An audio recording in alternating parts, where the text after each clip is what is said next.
Chapter 2. Who is Paul?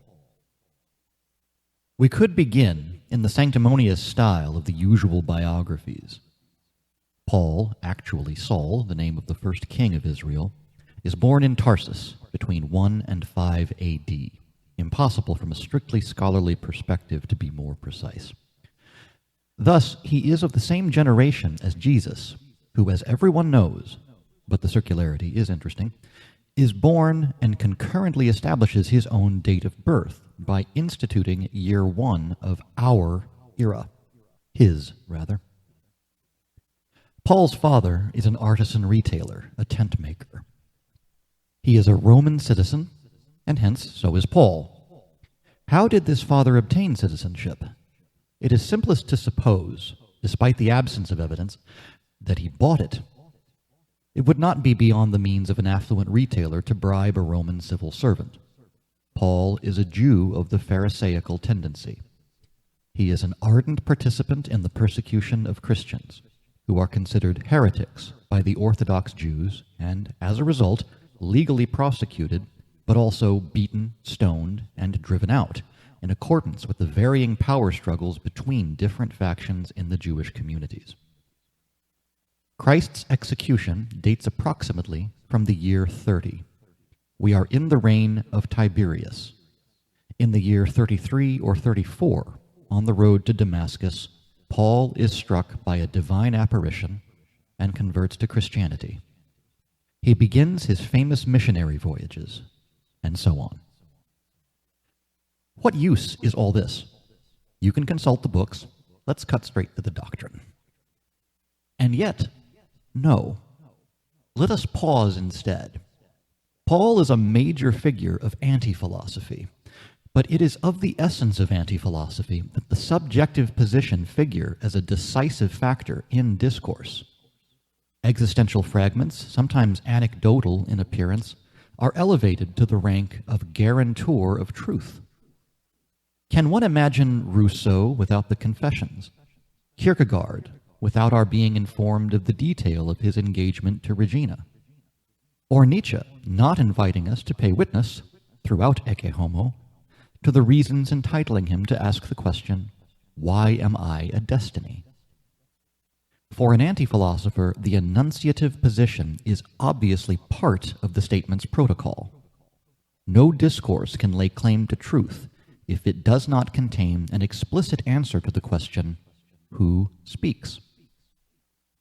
Whenever Paul addresses his writings, he always draws attention to the fact that he has been entitled to speak as a subject. And he became this subject. He became it suddenly on the road to Damascus, if, as we believe, in this particular instance one can, for once and once only, trust that fabricated biography of Paul that the New Testament presents under the title Acts of the Apostles. The story is well known. While traveling to Damascus as a zealous Pharisee in order to persecute Christians, Paul hears a mysterious voice revealing to him both the truth and his vocation. Is the term conversion appropriate to what happened on the road to Damascus? It was a thunderbolt, a caesura, and not a dialectical reversal. It was a conscription instituting a new subject. Quote, by the grace of God, I am what I am. Eimi ho eimi. 1 Corinthians 15:10. What this absolutely aleatory intervention on the road to Damascus summons is the I am as such.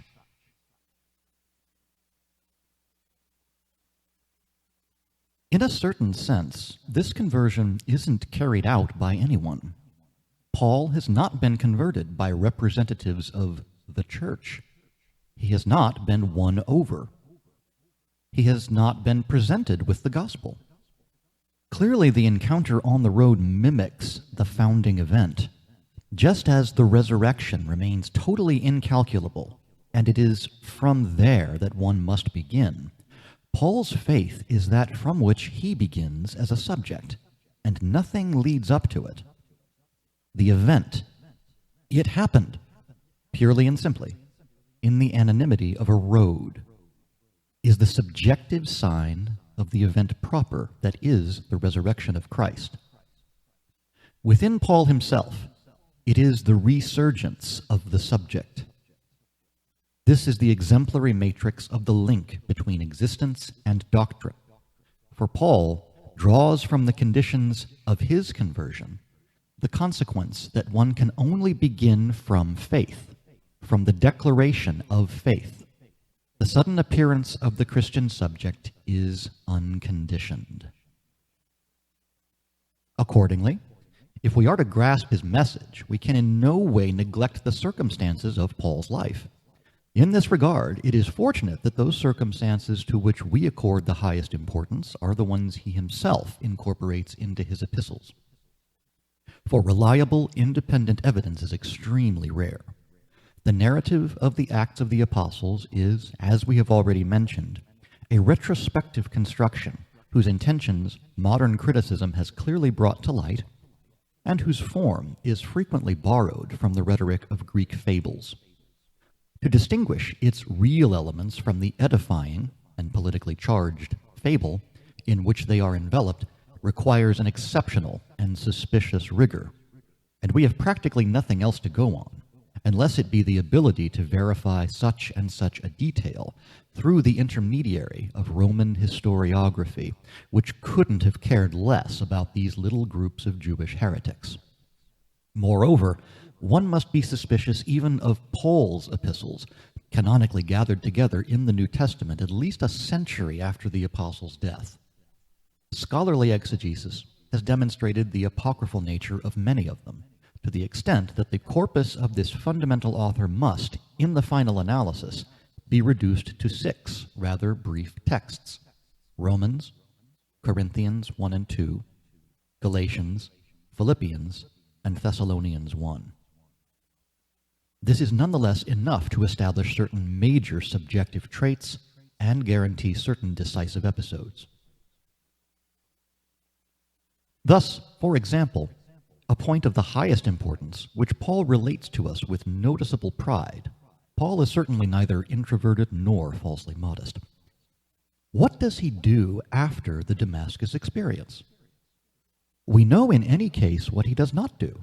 He does not go to Jerusalem. He does not go to see the authorities, the institutional apostles, those who knew Christ. He does not seek confirmation for the event that appoints him in his own eyes as an apostle. He leaves this subjective upsurge outside every official seal. The unshakable conviction as to his own destiny probably dates from here, a conviction that will on several occasions cause him to come into conflict with the core of historical apostles, among whom Peter is the central figure. Turning away from all authority other than that of the voice that personally summoned him to his becoming subject, Paul leaves for Arabia in order to proclaim the gospel, to declare that what took place did take place. A man who, armed with a personal event, has grounds for declaring that impersonal event that is the resurrection.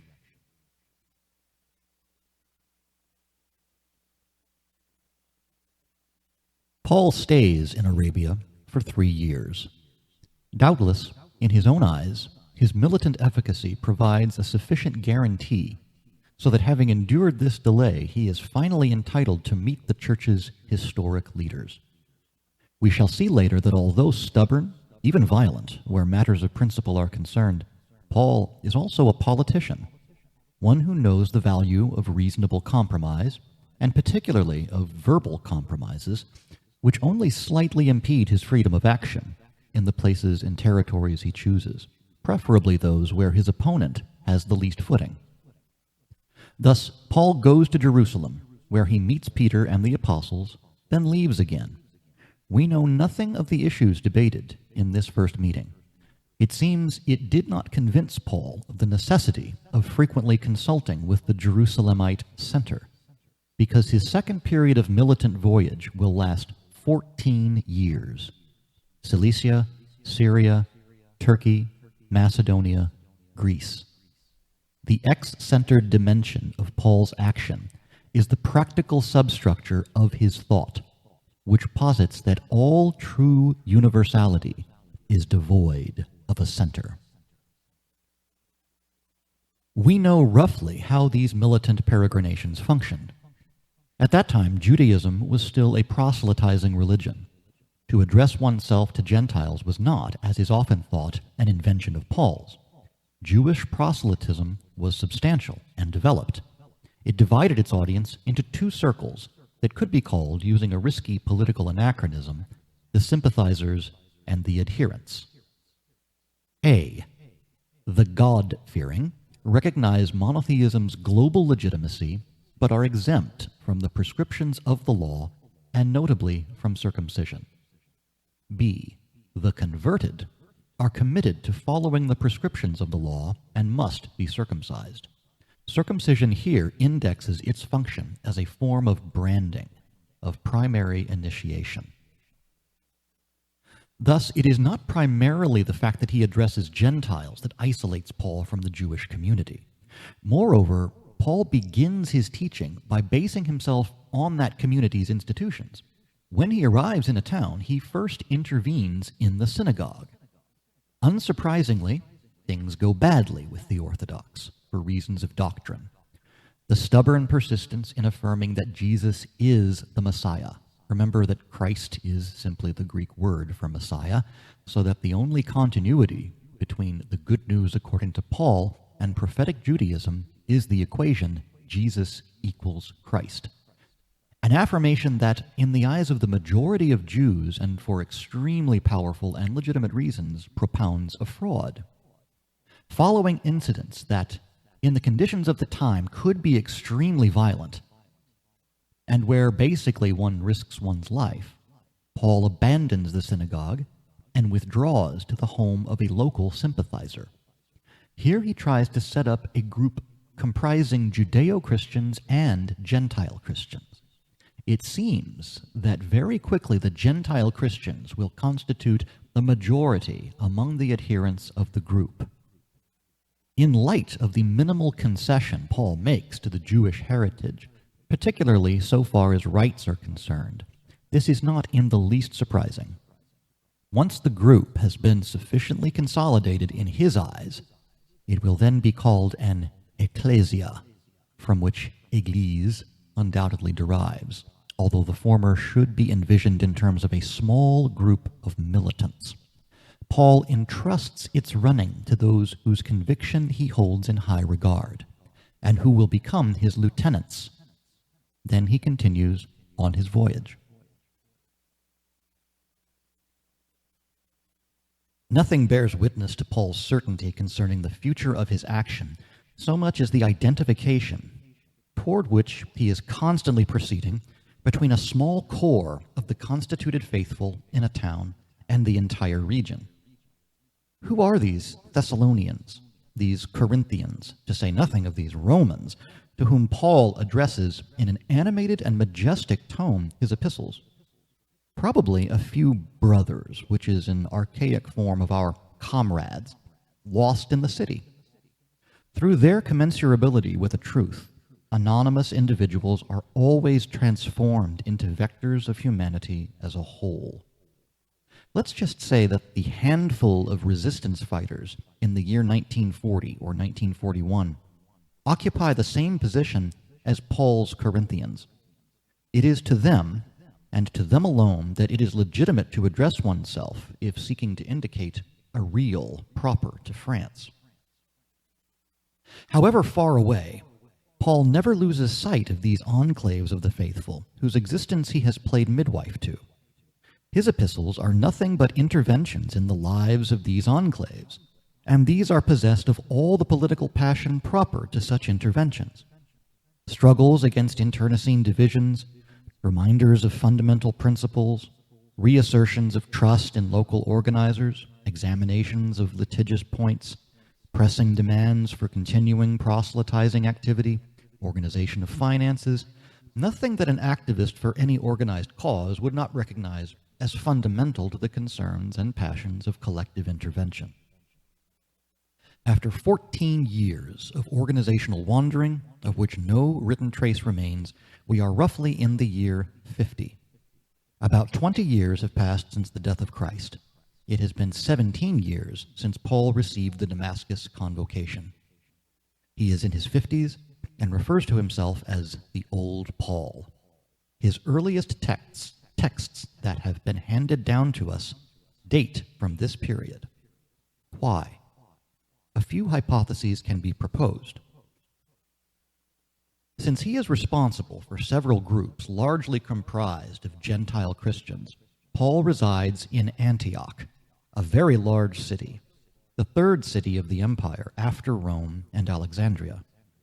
Recall that Paul was born into a well-off family in Tarsus, that he is a man of the city rather than a man of the country. This is more than a detail. His style owes nothing to those rural images and metaphors that, on the contrary, abound in the parables of Christ.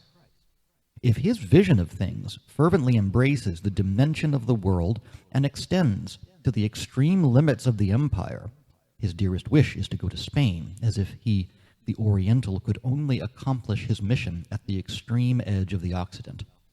It is because urban cosmopolitanism and lengthy voyages have shaped its amplitude. Paul's Universalism also comprises an internal geography, which is not that of the perennial little landowner.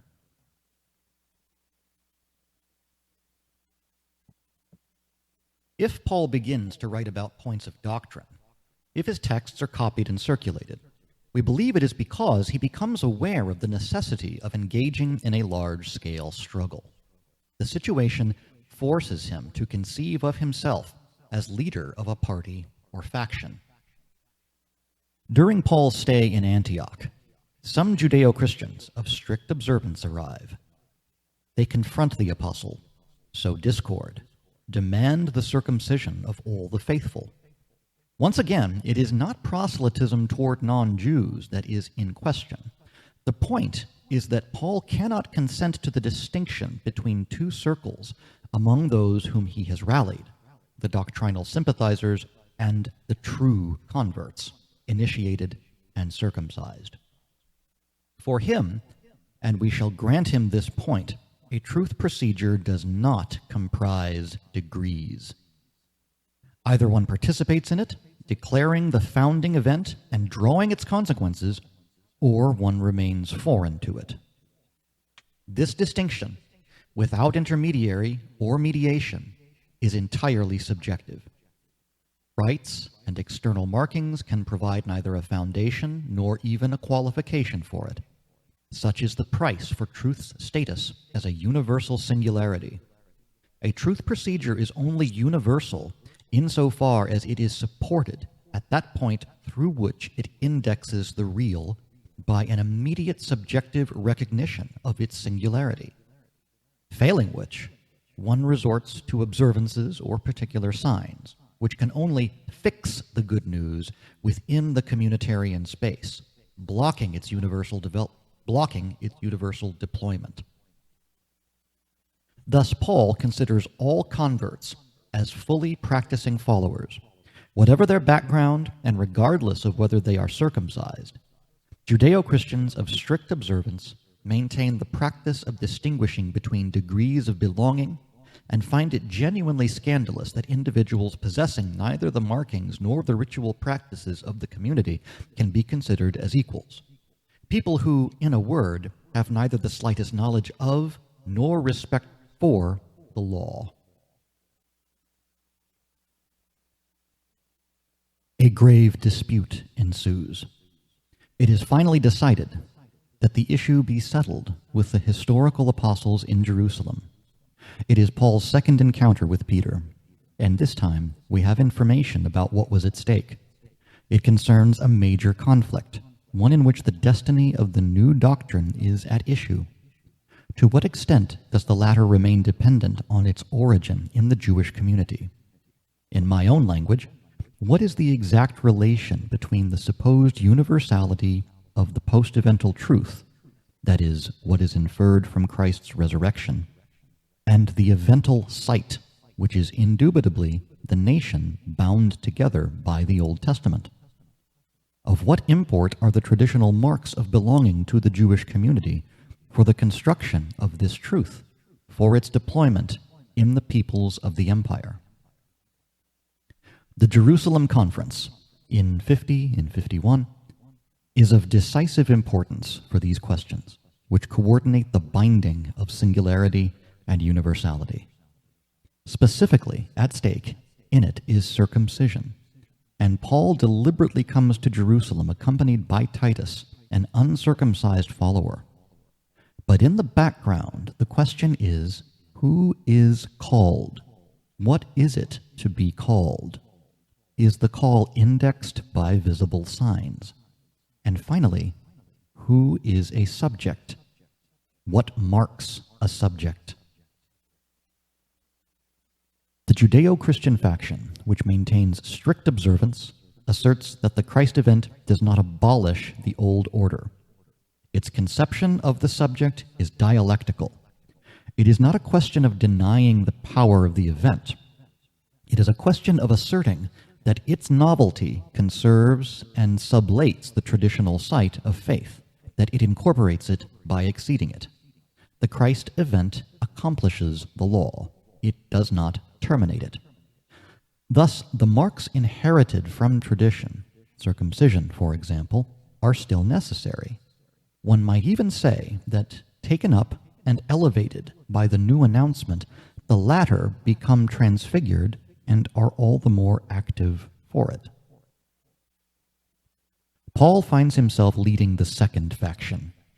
In his eyes, the event renders prior markings obsolete, and the new universality bears no privileged relation to the Jewish community. Certainly, the components of the event, its location, everything it mobilizes, have this community as their site. Paul himself is entirely of Jewish culture and cites the Old Testament far more frequently than the putative words of the living Christ. But although the event depends on its site in its being, it must be independent of it in its truth effects. Thus, it is not that the communitarian marking, circumcision, rites, the meticulous observance of the law, is indefensible or erroneous.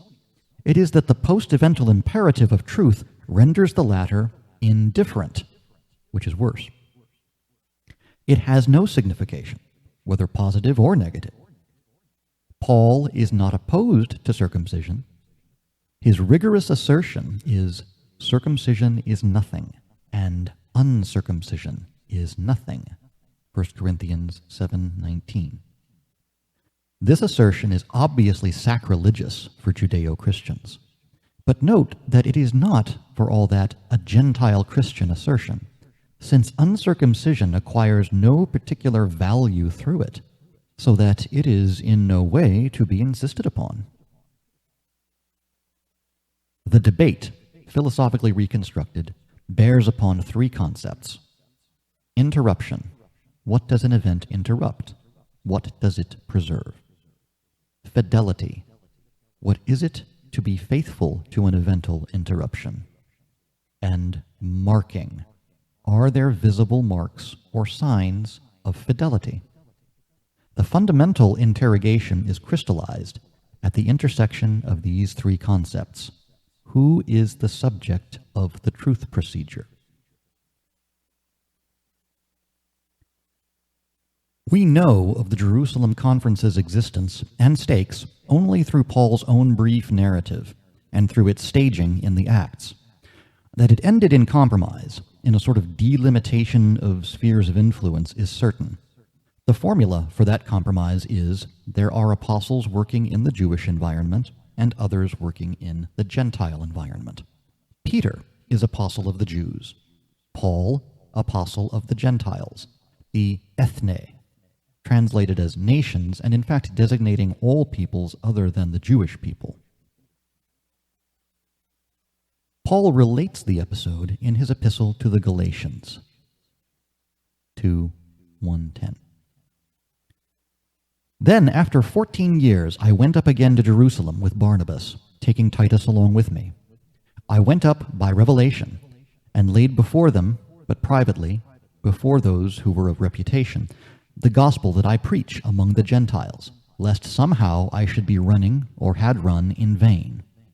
But even Titus, who was with me, was not compelled to be circumcised, though he was a Greek, but because of false brethren secretly brought in, who slipped in to spy out our freedom which we have in Christ Jesus, that they might bring us into bondage.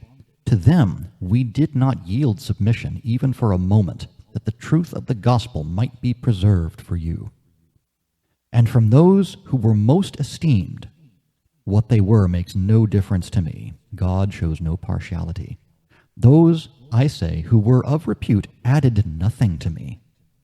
But on the contrary, when they saw that I had been entrusted with the gospel of the uncircumcised, just as Peter had been entrusted the gospel of the circumcised, for he worked through Peter for the mission to the circumcised, worked through me also for the Gentiles.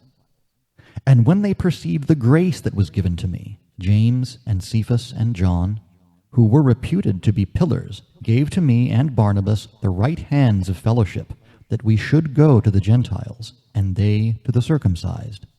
Only they would have us remember the poor, which very thing I was eager to do. This is an entirely political text, from which we must retain at least 3 points. 1. Whatever the ponderous character of this discourse, we deduce that the struggle was a fierce one. The Judeo-Christians of strict observance, probably those who were behind the disturbances at Antioch, are denounced as false brethren, and it is clearly a question of knowing whether one is going to give in to pressure. There was an intercession by the historical apostles, Peter, Cephas, James, and John, who, carrying out their symbolic governing role in a spirit of rational compromise, approved some kind of empirical duality in the militant function. Nevertheless, we notice that nothing in this conclusion provides a clear indication as to which side has been taken on the fundamental issues. That Paul concerned himself with the Gentiles is one thing. That he impose on them neither rights nor marks is another, one which the conference apparently does not decide. 2. The key moment in the text is the one in which Paul declares that his opponents spied out the freedom which we have in Christ Jesus, that they might bring us into bondage. For freedom puts into play the question of the law, a question that will be central in Paul's discourse. What, in the final analysis, is the relation between law and subject? Is every subject configured in the form of a legal subjection? The Jerusalem Conference resolves nothing, but lets conflicting experiences develop. 3. Everything, including Paul's defensive tone, he is visibly pleading for the recognized rights to pursue his action, shows that the compromise was unstable, which is not to say it was without historical influence. On the contrary, that influence is considerable. By allowing Paul's action to develop at the same time as that of Judeo-Christians of strict observance, the Jerusalem Conference ultimately prevents Christianity from becoming a Jewish sect, another precarious scission in the wake of many others. But in curbing the zeal of those Gentile Christians hostile to Judaism, and perhaps that of Paul himself, it prevented Christianity from being merely a new Illuminism, one just as precarious because devoid of all basis in historical Judaism. The Jerusalem Conference is genuinely foundational because it endows Christianity with a twofold principle of opening and historicity. It thereby holds tight to the thread of the event as initiation of a truth procedure. That the event is new should never let us forget that it is such only with respect to a determinate situation, wherein it mobilizes the elements of its site. Admittedly, the conference does not seem able to fix the content of this difficult match between eventality and imminence to a situation. But that it manages to coordinate the possibility of this match empirically is already a lot. If it is true that Peter was the architect of the Jerusalem Compromise, he deserves his title of cornerstone, pierre angulaire, of the church. That the situation remained tense even after the conference is attested to by the famous incident at Antioch, which Paul mentions just after his narrative of the conference, and which seems to have occurred at the end of the same year. This incident is passed over in silence in the Acts, which supports the view that the latter is an official document, whose function is to provide an account of the first decades of Christianity that would be as uniform, organizational, and Roman as possible.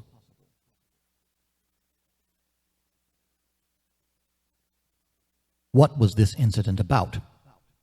Peter is in Antioch, a tour of inspection, where Paul has returned. The issue concerns whether one can share ritual meals with non-Jews. Peter begins by doing so, but seeing disciples of James entering leaves the table. Paul takes it very badly. There is no doubt that he sees in Peter's behavior a betrayal of the initial compromise and a hypocritical position. The text still bears the imprint of genuine fury. But when Peter came to Antioch, I opposed him face to face, because he stood condemned. For before certain men came from James, he ate with the Gentiles. But when they came, he drew back and separated himself, fearing the circumcision party. And with him, the rest of the Jews acted insincerely, so that even Barnabas was carried away by their insincerity. But when I saw that they were not straightforward about the truth of the gospel, I said to Peter before them all, "If you, though a Jew, live like a Gentile and not like a Jew, how can you compel the Gentiles to live like Jews?" Galatians 2:11-14. Paul will immediately break with Barnabas, who has been led astray by Peter. Everything indicates that he refused any compromise when it came to fidelity to principles. The apparent enigma is the following. Why does Paul say to Peter that he, Peter, who is a Jew, lives in the manner of Gentiles? The answer supposes an implicit reference to the Jerusalem agreements. With respect to these agreements, what Peter did is tantamount to duplicity. It shows a hypocritical disrespect for a convention.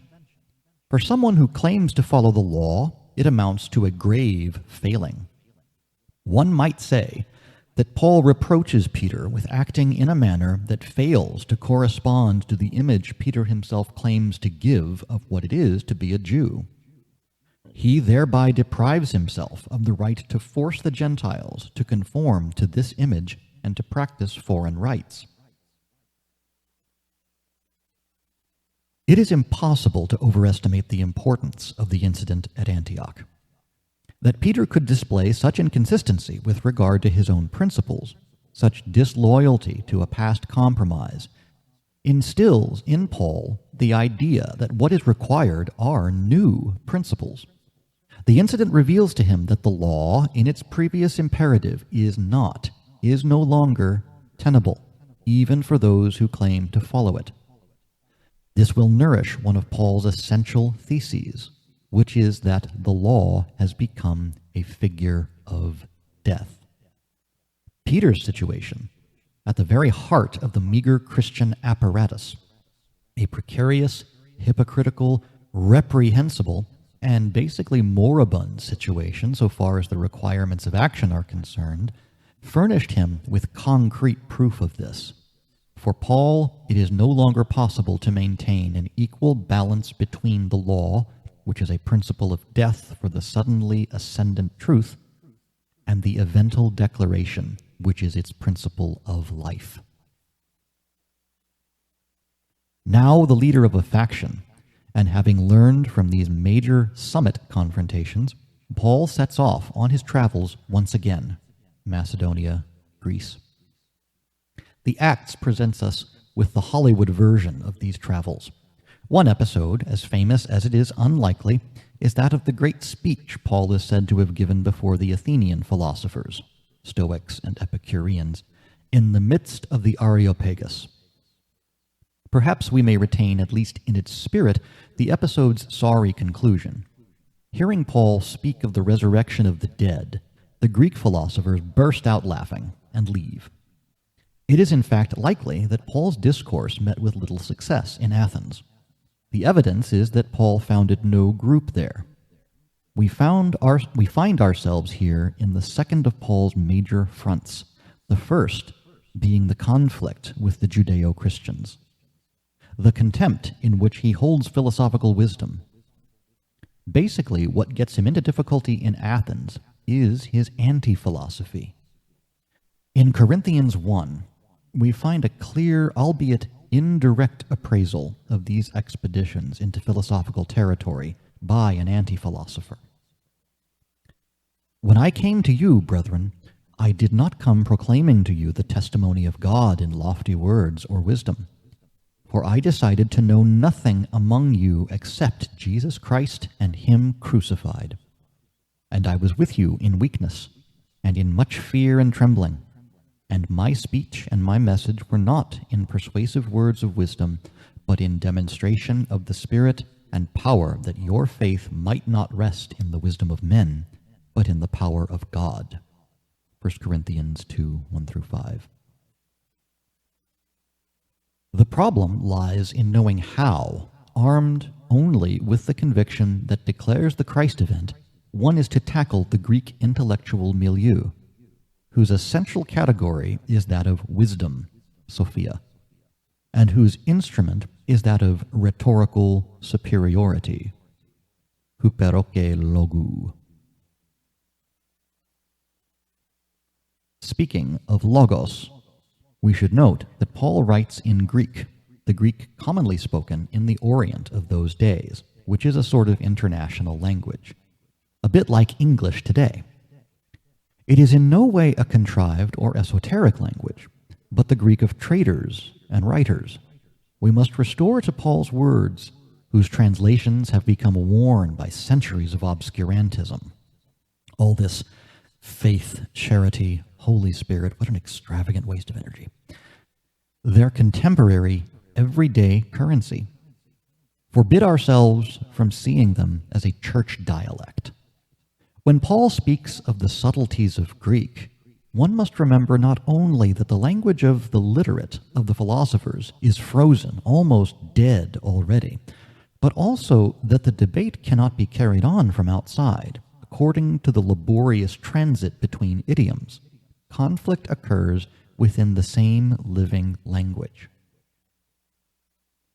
Paul opposes a show of spirit, pneuma, breath, and power, dynamis, to the armed wisdom of rhetoric. The wisdom of men is opposed to the power of God. It is thus a question of intervening uk en sophiai logou, without the wisdom of language. This maxim envelops a radical anti-philosophy. It is not a proposition capable of being supported by a philosophia. The essence of all this is that a subjective upsurge cannot be given as the rhetorical construction of a personal adjustment to the laws of the universe or nature. Paul's appraisal seems sincere. There was a failure before the Greeks. The Jews raised the question of the law, the Greeks that of wisdom, of philosophy. Such are the two historical referents for Paul's enterprise. One must find the path for a thought that avoids both these referents. In public circumstances, this attempt at a diagonal trajectory rarely meets with success, rallying only a few anonymous companions. So begins every truth. We are now under Nero's reign, and Paul's wish, we mentioned it earlier, is to go to Spain, which at the time represents the edge of the world. At the moment of departure, a new militant question arises, that of the collection. In all the groups affiliated with the Christian Declaration, funds destined for the Jerusalem community are collected. What does this contribution signify? Here we encounter once again the conflict between tendencies refereed by the Jerusalem Conference's feeble compromise. The Judeo-Christians see in this paying of tribute an acknowledgement of the primacy of the historical apostles, Peter and the others, as well as the sign that elects Jerusalem, obvious center along with the temple of the Jewish community, as natural center of the Christian movement. The collection thereby affirms a continuity between Jewish communitarianism and Christian expansionism. Lastly, through the collection, external groups recognize that they amount to a diaspora. Paul gives an interpretation of the collection that is the exact opposite. By accepting their donations, the center ratifies the legitimacy of the Gentile Christian groups. It demonstrates that neither membership of the Jewish community nor the marks of that membership, nor being situated on the land of Israel, are pertinent criteria for deciding whether a constituted group does or does not belong within the Christian sphere of influence. Because he wishes to keep a watch on the collection's future development, as well as the meaning ascribed to it, Paul decides to accompany the funds to Jerusalem rather than go to Spain. What happens next can only be conjectured. The most plausible account is the following. In Jerusalem, Paul is, in a sense, in the lion's den. He is required to conform to certain Jewish rites. Paul accepts, because, as he has written, he knows how to be a Jew among Jews, just as he knows how to be a Greek among Greeks. Subjective truth is indifferent to customs. He goes to the temple. Subsequently, he becomes the target of an angry mob because he has been accused of having smuggled a Gentile into the temple. In the eyes of the Jewish religious administration, seconded on this point by the Roman occupier, who is in the habit of maintaining local customs, such an action is worthy of the death penalty. Did Paul really commit the crime of which he is accused? The majority of historians think not. The truth is, no one knows.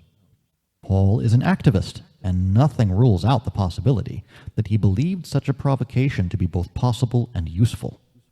In any case, he is arrested by a detachment of Roman soldiers at the moment when he is about to be lynched.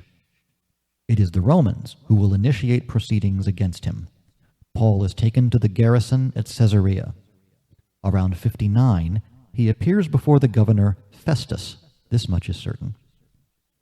Since the accusation can lead to the death penalty, he claims his rights as a Roman citizen.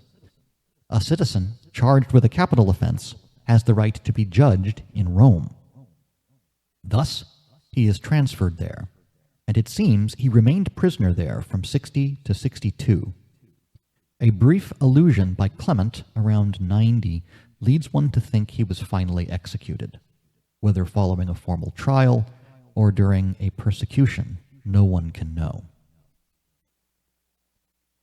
None of Paul's texts refer to these episodes, and for good reason. All the authentic texts that have been handed down to us were certainly written prior to his arrest, which is to say that so far as the final years of Paul's life are concerned, we remain, in reality, utterly ignorant. The voyage to Rome is recounted with a great wealth of detail in the Acts, following the familiar conventions of the seafaring adventure yarn. It is impossible to distinguish between the true and the false. The Acts ends strangely, not as one might expect, with Paul's martyrdom, but with the edifying spectacle of an apostle continuing his proselytizing activity in Rome in perfect tranquility, which, along with many other details, testifies to the pro-Roman benevolence harbored by the author of the Acts. Yet, after all, Paul himself teaches us that it is not the signs of power that count, nor exemplary lives, but what a conviction is capable of, here, now, and forever.